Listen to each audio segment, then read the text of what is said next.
So, good morning. Welcome to this operating system class. So, in today's class, we will be taking up the different types of operating system called services. So, we mentioned in our earlier class that there is a kernel mode,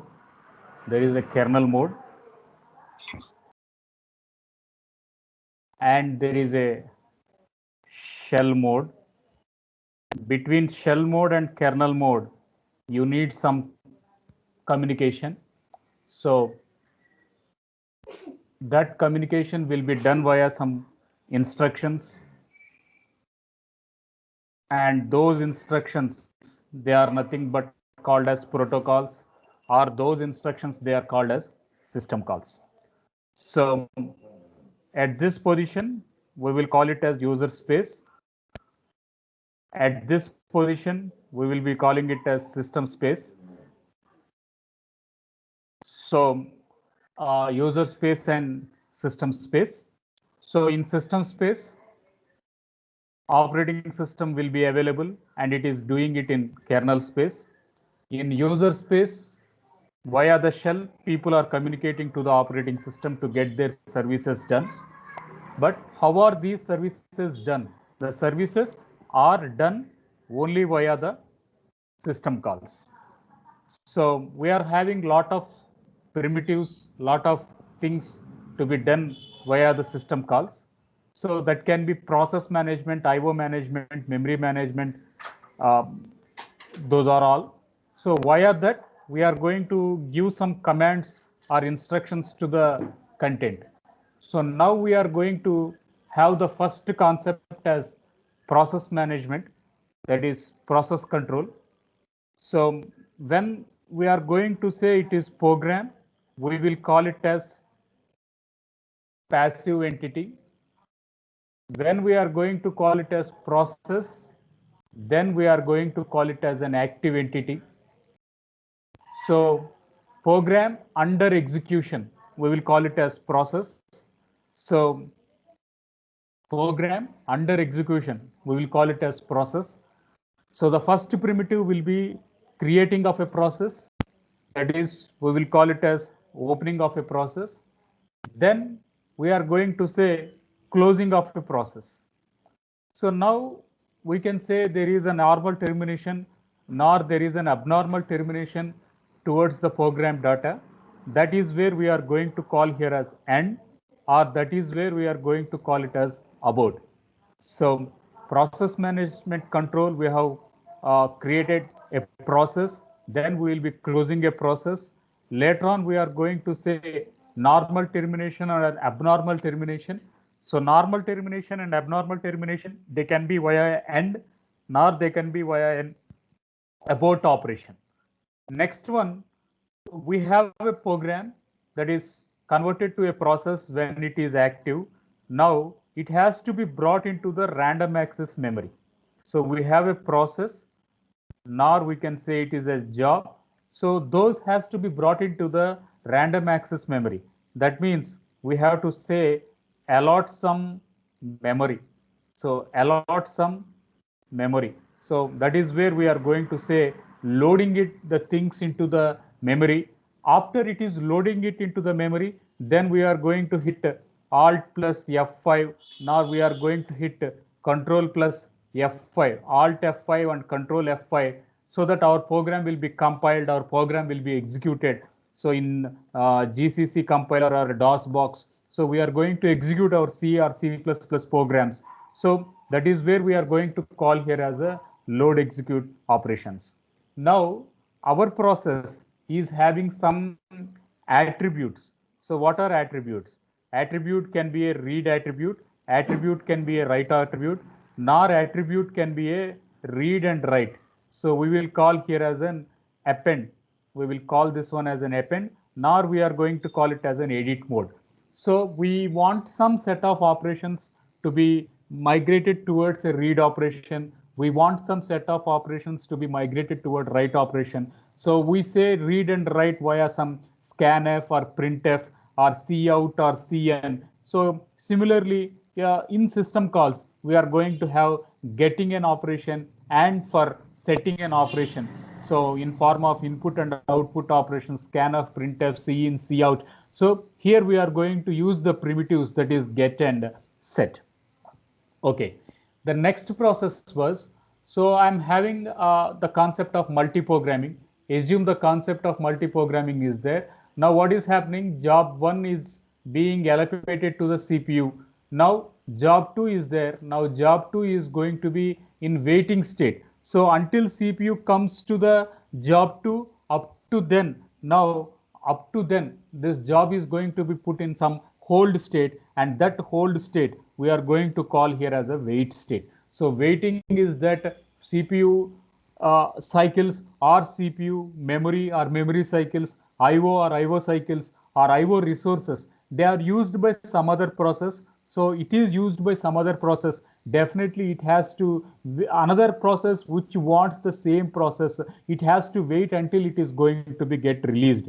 So that one we are going to say wait for an event. So for that we are going to execute the things. So one we are going to call it as wait an event, another we are going to call it as signal an event. So what is signal event is that we are having this common, we are having this common variable, we are having this common variable, and this common variable, if somebody is going to use it, then they are going to say wait, then they are going to call here as wait. Now this common variable usage has been processed. Now what we are going to say, we are going to call it as signal. That means I have variable that is public int I. I'm having public int I. Now int I is a common variable which can be used by base class, which can be used by subclass. Now if base class is using, now subclass has to wait until the base class has to be released. Similarly, if subclass is going to use, now the base class has to wait until the common variable is released. Now how is this protection mechanism happened? That protection mechanism is going to happen via two events. The first event is wait event and the second event is signal event. So using wait and using signal, now these two are going to be rendered JRS to the users. Next one we were telling giving of memory and taking back the memory. Okay, process is going to request the random access memory to get its job done in the memory. So what is happening is we are going to say that one as alloc, that is allocation of memory. Okay, now the process uses all the IO resources, it uses all the memory resources, it uses all the CPU and its cycle. Now the job is done, now the job is executed. That means job has to be removed from the primary memory. That means we are going to say we apply dalloc. So that means we are going to remove the memory which is occupied by that process. So where we are going to call here as freeing of memory. So allocation of memory, deallocation of memory is a direct instruction in C or C++ or Java, but those instructions which has to be navigated through this assembler to this micro level kernel to the operating system will happen only with system calls. So for that we are going to have this allocation as a command, freeing as a command. Similarly, during program execution, if any troubleshooting is going to happen, then at case we are going to say there is some dumping of memory, there is some deallocation of memory due to some bugs. So there we are going to say if any error has been occurred, so there is some chances with a dump in memory case. Next one, we are going to have the most important word, we call it as debugger. So we are accustomed to the words called as compiler, we are accustomed to the word called as interpreter, so we are accustomed to the word called as assembler, turbo assembler. So now what is happening here is a source code or an interpreter, they are going to compile the, compiler or an interpreter, they are converting the source code to the object code. Whereas an assembler, it is converting the assembler code to the object code. Everything is fine. Now, what is the importance of debugger? So assume that I am going to have 1, 2, 3, 4, 5 lines. Now there is some error which is troubleshooting me in the first 3 lines. Now we are going to put a dot. So in the right hand side and the left hand side of the compiler, we will be having this primitive. So we will get an option called as debug. So red bubble will raise. That means at that position there is some troubleshooting. At that position there is happening such chances of an error. So 4 and 5 lines are good, but 1 to 3 lines there is some bug. So at that position only error is rising. So user can re-verify only those content. No need to look for all the complete program. So that is the case where this debugging it is going to take. It takes a partial snippet of a code. It takes a partial snippet of a code, a partial code, and sees that which area is going to have an error prone. So only that is going to be focused, and that can be focused with this element called as a debugger.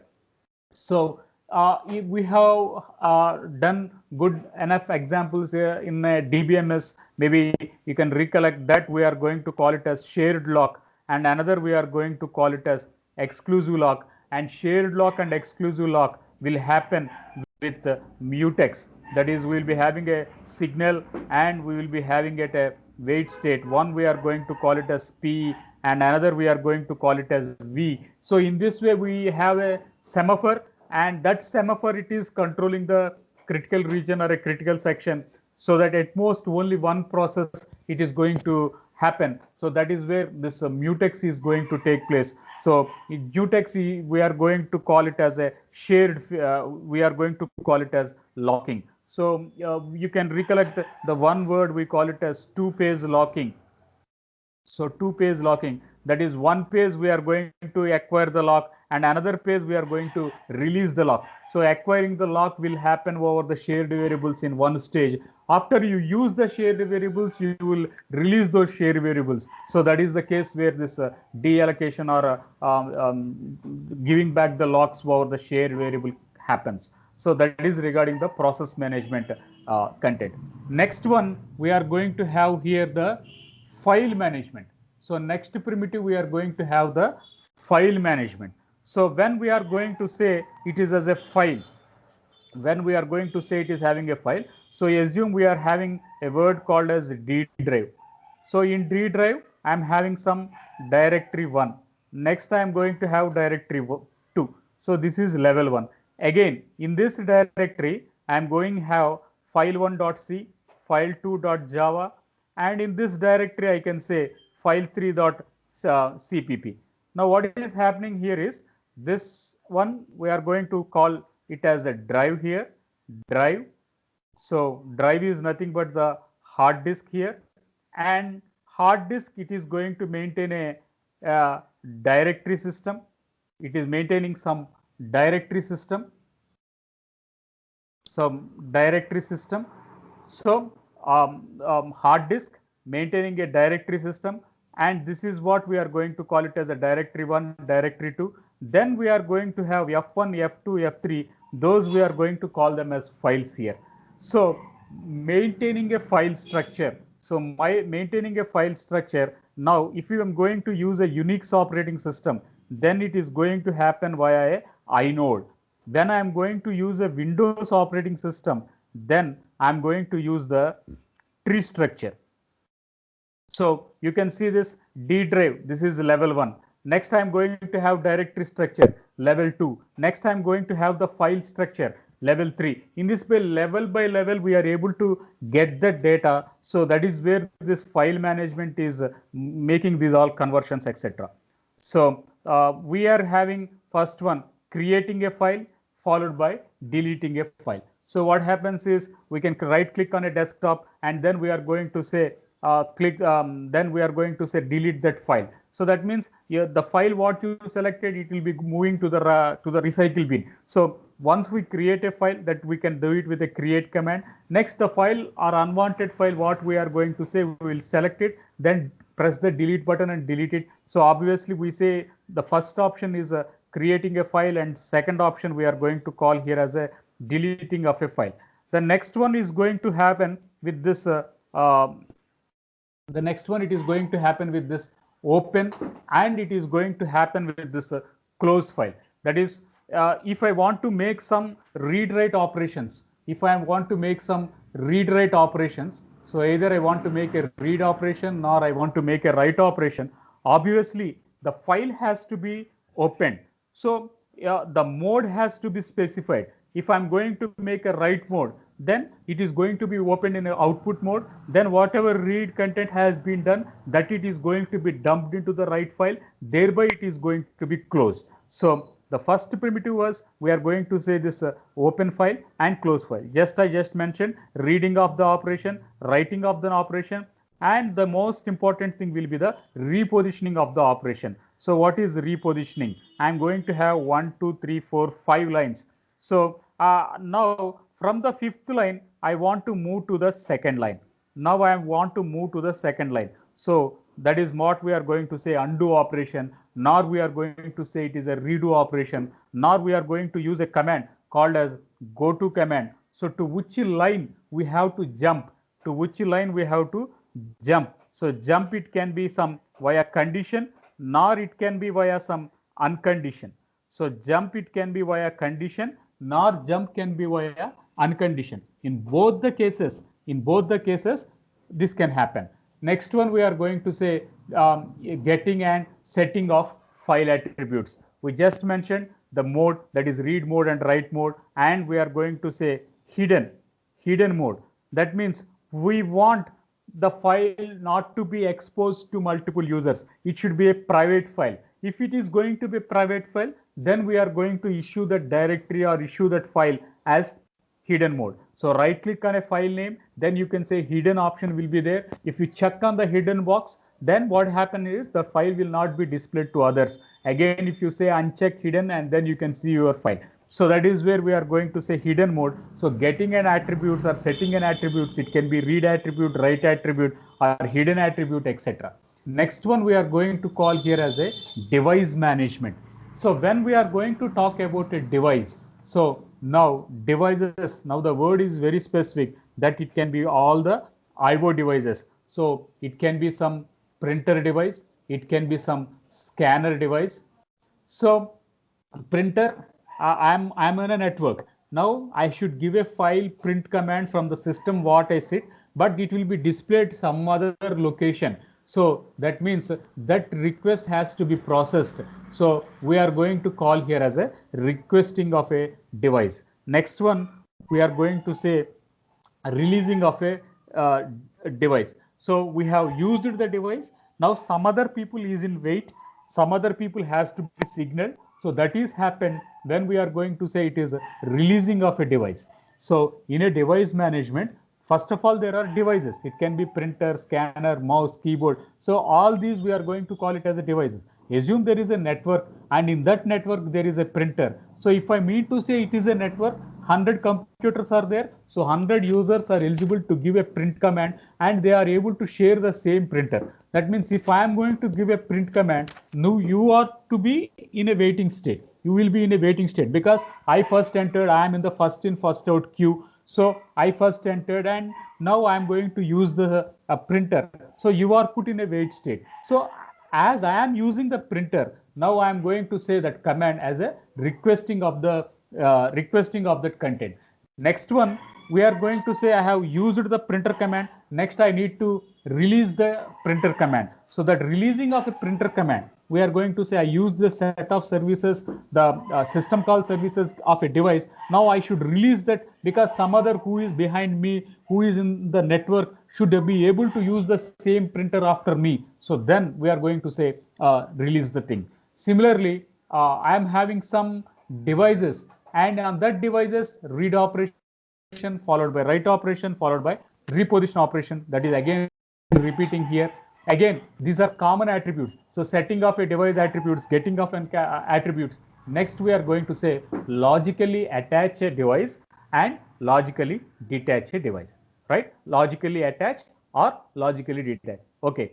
Now I have my charger pin, mobile phone charger pin. Now I am attaching it to my laptop for charging. So what is happening? Now logically the hard disk, the memory which is inside my mobile phone is going to be linked to the laptop either for charging or for data storage or exchange, data exchanger, etc. That means you are able to attach a USB port via the plug-in port. You are attaching it to your laptop, the mobile phone with a wire, with a cable.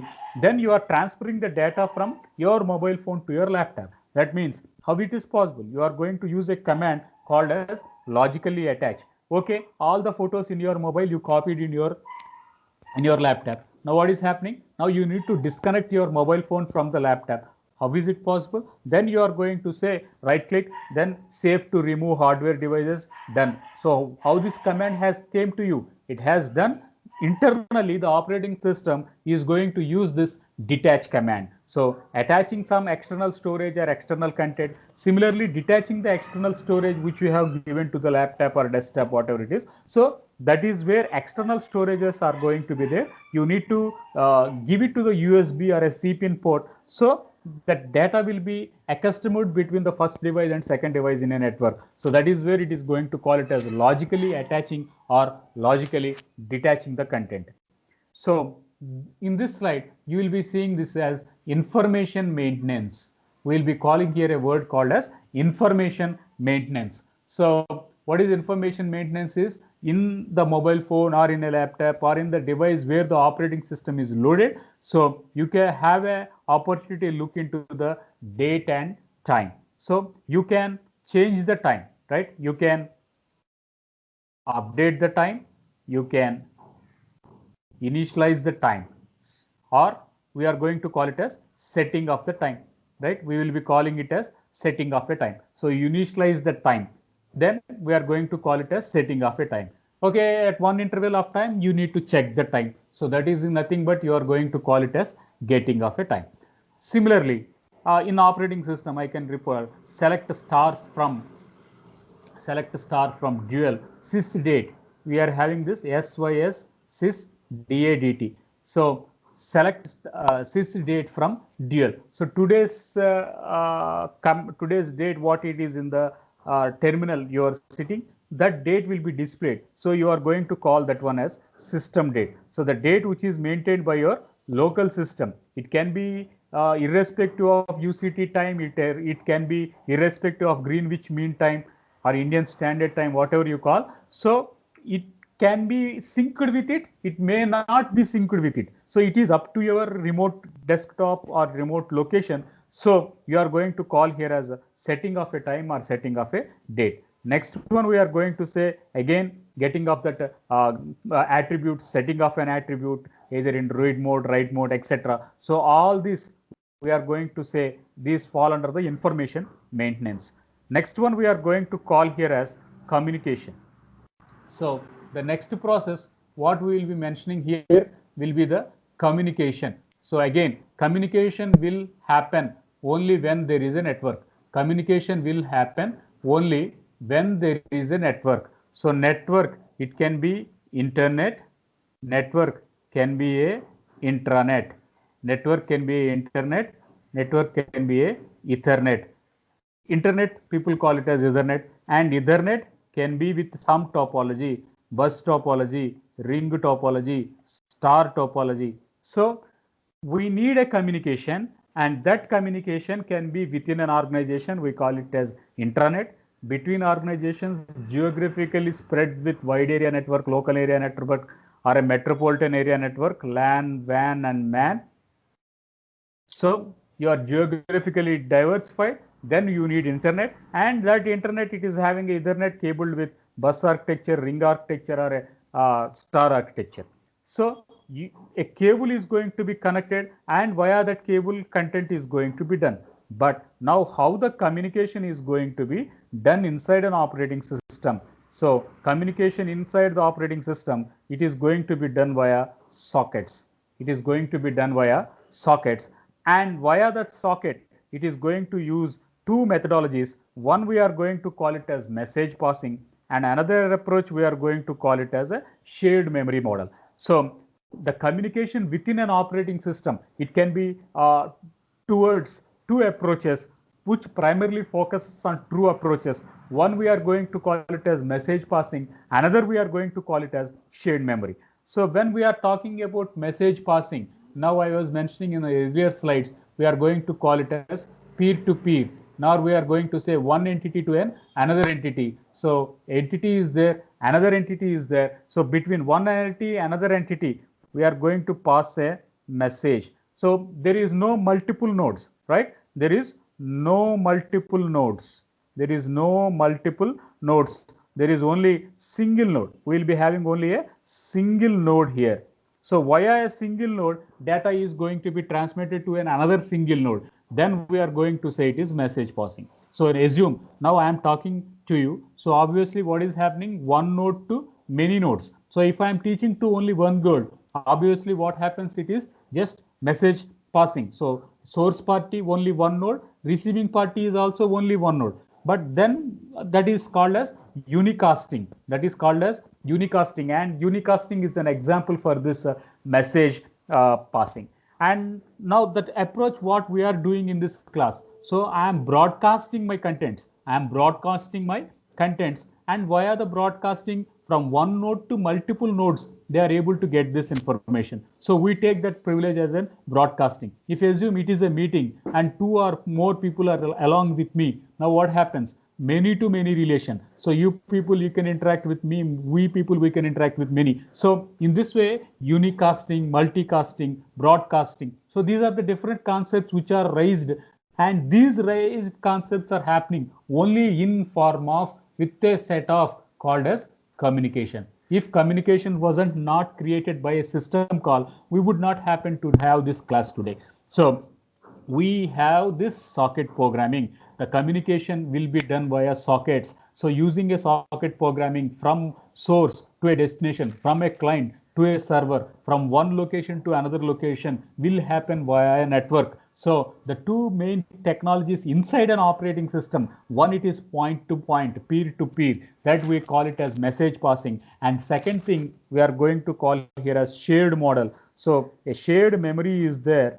There is a shared memory is there, and I am having job 1 here, job 2 here, then I am going to have job n here. So job 1 can use the same memory, job 2 can use the same memory, job 3 can use the same memory. So allocation of memory, deallocation of memory between multiple jobs happen, and all can use the common variables, the global variables, the public variables. So such is where a common set is maintained. Then we are going to call it as a shared memory. So shared memory can be restricted with password. Shared memory may not be restricted with password. So example, we are having this Google Classroom. So Google Classroom, I have given you the link and I have given you the password. That means the Google Classroom is common to you and common to me. Then you are going to call it as a shared memory. So we are having some restrictions as a password. Assume some other people want to use this Google Classroom. It may not be used. It may not be shared because they don't get that password. So until unless we share our password, nobody will accept it. So that means the locations what the users are going to access, they are privileged. They are having some restrictions. They are having some access primitives. So via that attributes, hidden attribute, show attribute, set attribute, get attribute, via that attributes, protection mechanism is going to be there. And if anybody violates the protection mechanism, obviously there will be a loss of data. That is another issue. So if shared memory is there, the intent was if shared memory is there, obviously the content can be exchanged with multiple processes. So that is the takeaway from this slide. So we talked about message passing. Then we talked about another one as a shared memory model. So two things we talked. Now extension to this, we are going to say transfer status information.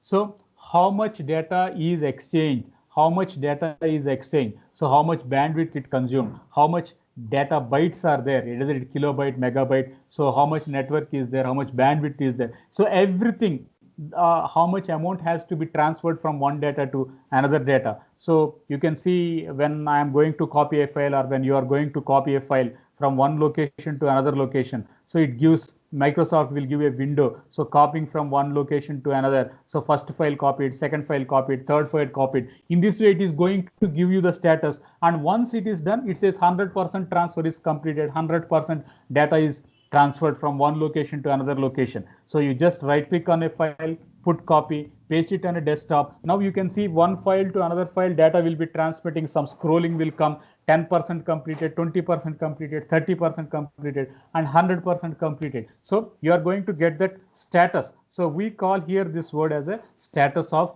information. So next word we are going to call here as remote devices. We are going to call here as remote devices. So my system to where I am going to connect, I am going to call that one as local. So live access. So we can have a live access. The people who are having their ownness on a device, that one we are going to call it as a local system. Now the device where we are using externally, the device where we are going to connect remotely, then we are going to call that one as a remote device. So for example, if in a lab setup, you are sitting in a lab 1 or lab 2 and lab 3, lab 4, then you are using the database, or you are using a server which is in other C block, etc. So you will be in D block and you are using the server which is in C block. Now how is it possible? You are going to access this remote device. You are going to access this remote device. Again, I am going to have a Gmail. In my desktop, I am opening my Gmail, I am accessing. To whom you are connecting? I am connecting to my Gmail server. Where is Gmail server? It is located somewhere in US. That means from the system you are in Bhimwara, you are going to connect to some server which is in US. That means the server is in US. From that you are able to have a connection with internet. How is it possible? It is possible with an access mechanism called as RPC, remote procedure calls. Remote procedure calls. And via this remote procedure calls, we are able to have a remote access, the system which is not within our eyes, the system which is not in the eyesight, but still we are able to have the content over that. Then we are going to call it as remote. So general example, you share the screen, right? So you open Zoom meeting, then you share your screen. So what is happening? Some other screen you are going to access. It is one of an example of remote access. So these are all going to be part of this example of some communication. Example of some communication. Next one, we are going to have this protection. We are going to have some access matrix. We are going to have some access matrix. So what is access matrix is then it is going to be in form of rows and columns. It is going to be in form of rows and columns. So this is row 1, this is row 2, and this is row 3. Then it is going to say process 1, process 2. So this is process 1 and this is process 2. So row 1. So what is, sorry, this is column 1, column 2 and column 3. So what is happening is here we are going to say read mode. Here we are going to say write mode. So assume there is some process 3, then it is going to write some read write operation. Now access matrix is going to give you the protection mechanism, that is process 1 is opened in read mode, process 2 is opened in write mode, process 3 is opened in read write mode. In this way it is going to convey you what attributes are there, what primitives are there, whether we can do some allocation of a resource, yes or no. So based upon this allocation, based upon the access matrix, so access matrix allocation, now we can measure the protection primitives. So we are going to have the permission that can be read permission, write permission, and read write permission. So if some other, suppose P4 is there and P4 is going to ask for write access, assume P4 is going to ask for write access, then we are going to say deny here. Why we are going to say deny? Because some other process, some other P1 is going to use some other device. So assume if you are going to have this P3 and P3 it is going to ask for P3 device. So P3 device it is going to make a read operation, it is going to make a read write operation. So it is under process. So but before P4 wants to use the same process, which can't be happened. So we are going to say allowing or a device or denying of a device. So allowing of a device or denying of a device. So why it is going to happen? Because some other job is in queue and it is going to access. So it means to say there is allowing or denying of content. So now we can see this different set of examples, different set of system calls which are in Windows operating system and which are equivalent in Unix operating system. So when we are going to talk about this process control, when we are going to talk about process control, so Windows is most simplified and it is like a high level language, direct English. So create a process. So but the equivalent command in Unix is fork. Next one was exit of a process. Yes. Yeah, please. Disturbance is coming, sir. Disturbance is coming. 1 second. I will mute all and then I can continue.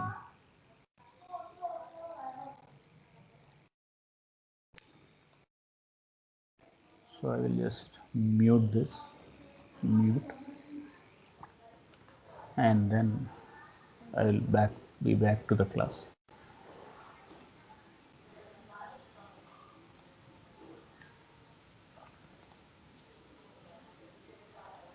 So,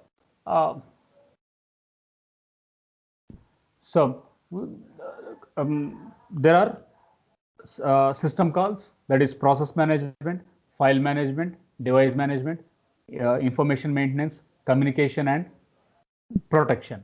Now we are having two types of operating systems. It is assumed one we call it as Windows, another we call it as Unix. So you want to create a process, then we are going to call it as create process. The equivalent will be fork. Then we are going to have a exit of a process, that is ending of a process. Then we are going to call it as exit. Next one we are going to say wait for single object. So wait for single object. So we are going to say it is put in a wait state because some other process is using, then another process has to wait. So therefore we are going to call here as a wait mechanism. Similarly, we are going to have to work on files, that is creation of a file, we call it as open. Similarly, in Windows, if I am going to make a read file operation, then in Unix it is going to be read operation.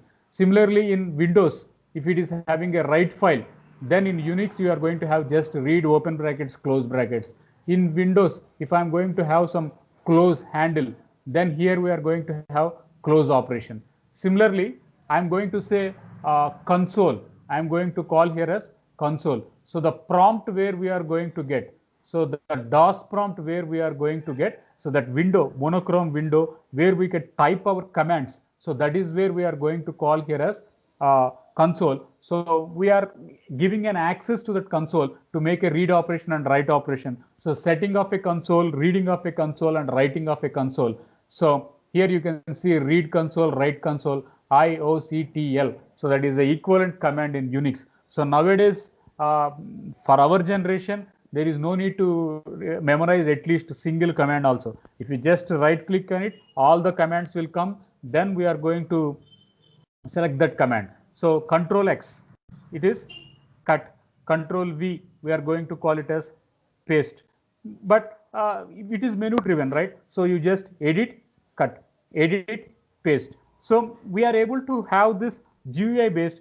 So, but if we are going to do it in via console based, via DOS prompt based, definitely we have to memorize the commands. But nowadays everything was GUI, so there is no need to memorize all the commands. So which are more likely commands? Only those commands people are going to remember.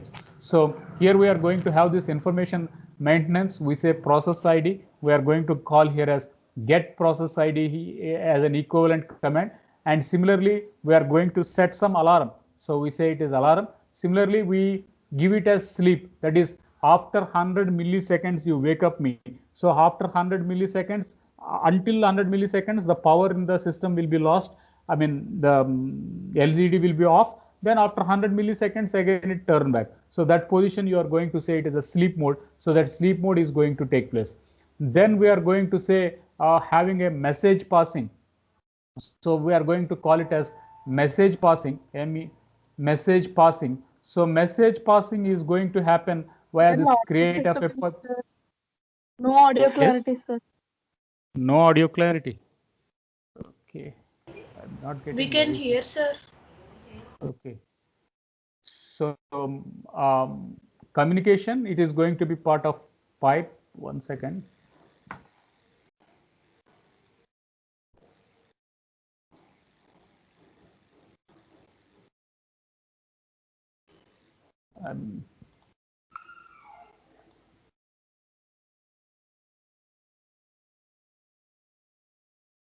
So speakers is there, mic is there, microphone. Yeah, I think, see the voice what I speak, it is rising towards the 80% of this content. So microphone settings is also okay. So camera is also on. So The device settings are appropriate, right? Anyhow, I'll mute you again and then I'll take the class. So mute all.